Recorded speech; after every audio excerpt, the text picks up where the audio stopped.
Friends, welcome to my channel history Mantra. आज के इस वीडियो में हम बात करने वाले हैं 18वीं शताब्दी की। और इस वीडियो में हम जानेंगे क्या 18वीं शताब्दी अंधकारमय युग था, पतन का काल था या संकट का काल।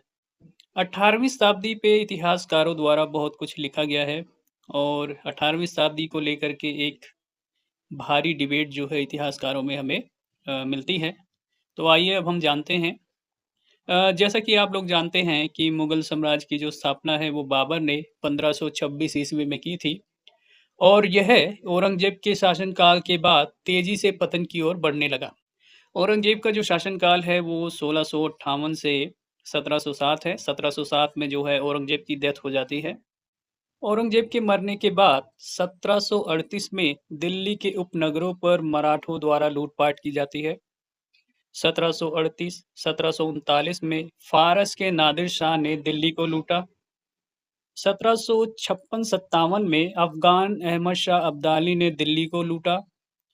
मुगलों ने अफगानों को पीछे ढकेलने के लिए मराठों से मदद मांगी, किंतु 1761 में पानीपत की लड़ाई में अफगानों ने मराठों को भी हरा दिया। इन हमलों के कारण मुगलों की प्रतिष्ठा को और उनकी शान को जो है गहरा धक्का लगा।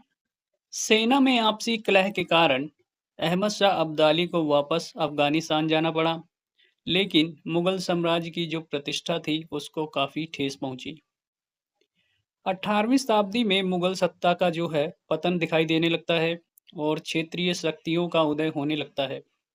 इसके साथ ही ब्रिटिश ईस्ट इंडिया कंपनी एक महत्वपूर्ण राजनीतिक शक्ति के रूप में उभरती हुई दिखाई देती है।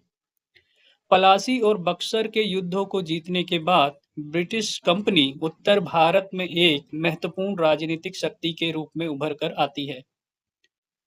मुगल साम्राज्य का पतन एक महत्वपूर्ण मुद्दा है। इसको लेकर के इतिहासकारों ने कई विचार व्यक्त किए हैं। इसमें आर्थिक संकट, धार्मिक कारण और कुलीन वर्गों का शोषण इत्यादि कारण बताए गए हैं। 18वीं शताब्दी को अंधकारमय युग कहा गया है, तो दूसरी तरफ इसको आर्थिक समृद्धता के संदर्भ में भी जो है देखा जाता है। इस दौरान राजनीति, समाज और अर्थव्यवस्था में बदलाव आया। ब्रिटिश कंपनी ने स्वयं को व्यावसायिक से राजनीतिक इकाई के रूप में स्थापित करने का प्रयास किया।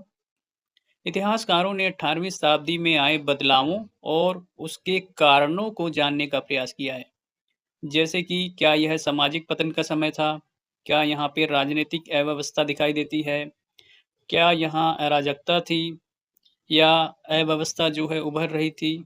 क्या 18वीं शताब्दी पतन का समय था या विकेंद्रीकरण की प्रवृत्तियां तेजी से उभर रही थी?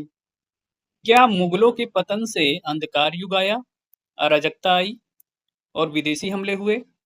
क्या इस दौरान भी जटिल संबंधों के स्तर जारी रहे? क्या इस दौरान मुगल काल में बदलाव व पुनर्संरचना भी देखी गई? इन सभी प्रश्नों के ऊपर इतिहासकारों ने बहस की है। मुगलों के पतन के दौरान क्षेत्रीय राजनीतिक संरचना का विकास देखा गया, अर्थात क्षेत्रीय राज्यों का उदय हुआ और इसके साथ ही बची-खुची मुगल सत्ता भी जो है चलती रही।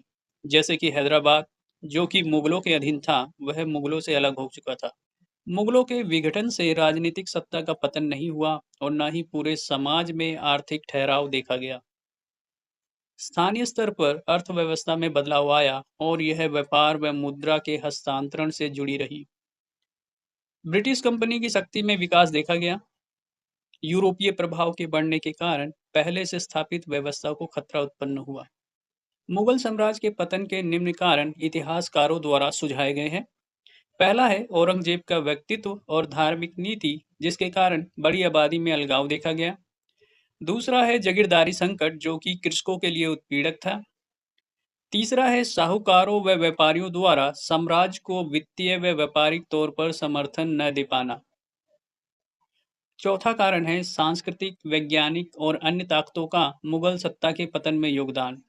इस दौरान मुगल, सफाविद और ऑटोमन साम्राज्य तीनों ही पतन के दौर से गुजर रहे थे।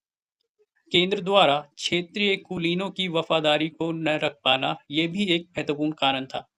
तो इन सभी पांचों कारणों को हम आने वाले वीडियोज में डिटेल से चर्चा करेंगे। जो लोग इस वीडियो को देख रहे हैं, वो कृपया मेरे चैनल को सब्सक्राइब करें, वीडियो को लाइक करें और अपने दोस्तों में शेयर करें। Thank you.